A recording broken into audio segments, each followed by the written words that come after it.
John Henry, what do you suggest I tell my family and friends when they argue Pope Francis says this is okay, and yet what Pope Francis is saying is something I don't think is Catholic? Yeah. When Bishop Schneider was asked this question at a conference of ours in 2017, he said, "You must say, I know my faith." And that's not the faith. Remember the catechism, I think all of you hopefully know of the Baltimore Catechism? How simple that is. And you know your faith, the teachings of the church with regard to life, particularly today with regard to the family, regard to the sanctity of marriage. We do have these sources of the faith that doesn't change.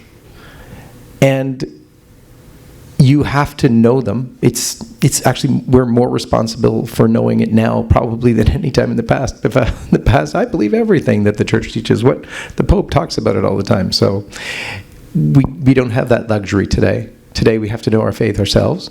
If you're wondering about it, go and study on it, because all the teaching is there. And it's a teaching of love. It's very hard to talk about, like the big question today, homosexuality, or the whole alphabet people and all the things they ask about. But the answers aren't difficult. The concepts are there from the church, and it's a teaching of love. As I mentioned in my talk, we have to love them enough to tell them that this is sinful. And with regard to the Pope, there, at least for Orthodox Catholics, there's enough he said that you can point to that will make everybody uncomfortable. So, because people will tend to choose a particular thing that they like or have a problem with to bring to you, because, like people who are living together or want to live together, the Pope said cohabitation is marriage and has the same grace as marriage. But that same person will also recognize that, yes, but you shouldn't bless same-sex couples. And yet the Pope said that too. So it's very, very difficult, because this is leading people astray. And there is no other way other than to know your faith, know your catechism, have it ready, hopefully. And there's many resources. One good thing is there's many resources online where you can point to authentic teaching of the church with regard to all of the basic teachings. Have no fear and just say, this is the truth. This is the faith. There have been, when Saint Peter told our Lord not to go to the cross, were we all to follow that? No. He said, "Get behind me, Satan."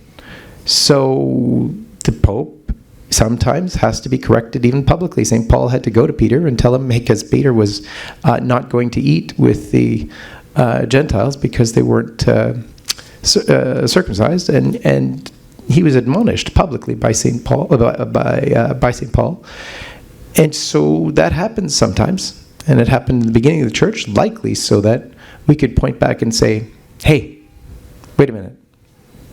No one can tell you something against the faith." Remember the line from, I believe it's St. Timothy, "Even if I," St. Paul talking, "or an angel from heaven were to come and give to you another gospel, let him be anathema."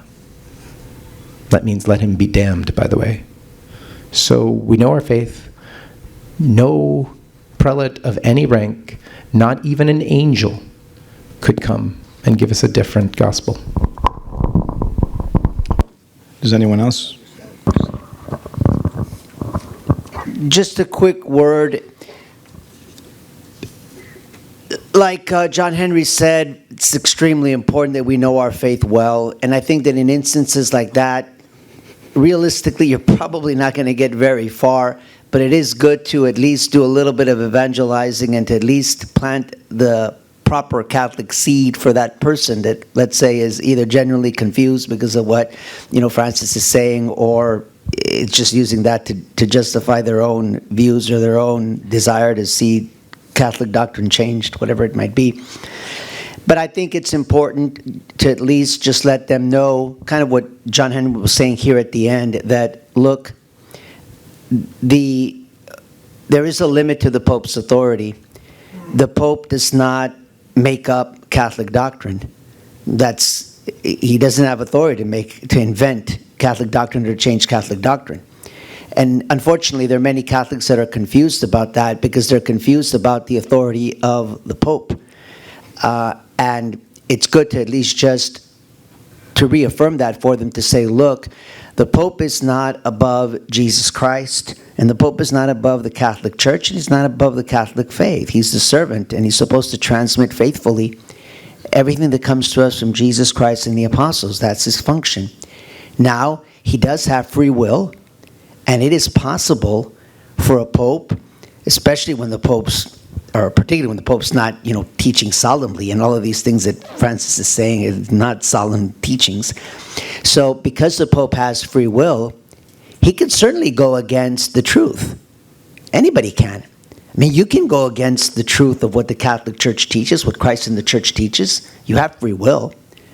I can go against that, even though I'm a priest. I have free will. And so can Francis. He can. And if he does, if it's clear that he's going against what the Church teaches, and there are many instances where he has done that, what are you going to do? I mean, you cannot use the justification on saying, well, the Pope said this. Well, the Pope can be wrong, and the Pope can exercise his free will and betray Christ. It wouldn't be the first time that Christ has been betrayed by those in the highest positions in the Church. All we have to do is just reflect on his passion and death, and the betrayal of Judas, and even just the fact of being abandoned, by all his apostles. So I do think it's important to use that as an opportunity to explain clearly, or as clearly as you can, the role of the Holy Father based on Catholic Church teaching, and to make it clear that, look, he also has free will. There are limits. His authority is not above that of Christ and of the Catholic Church. And obviously our first obedience and our first duty is to Christ and the teachings of the Church.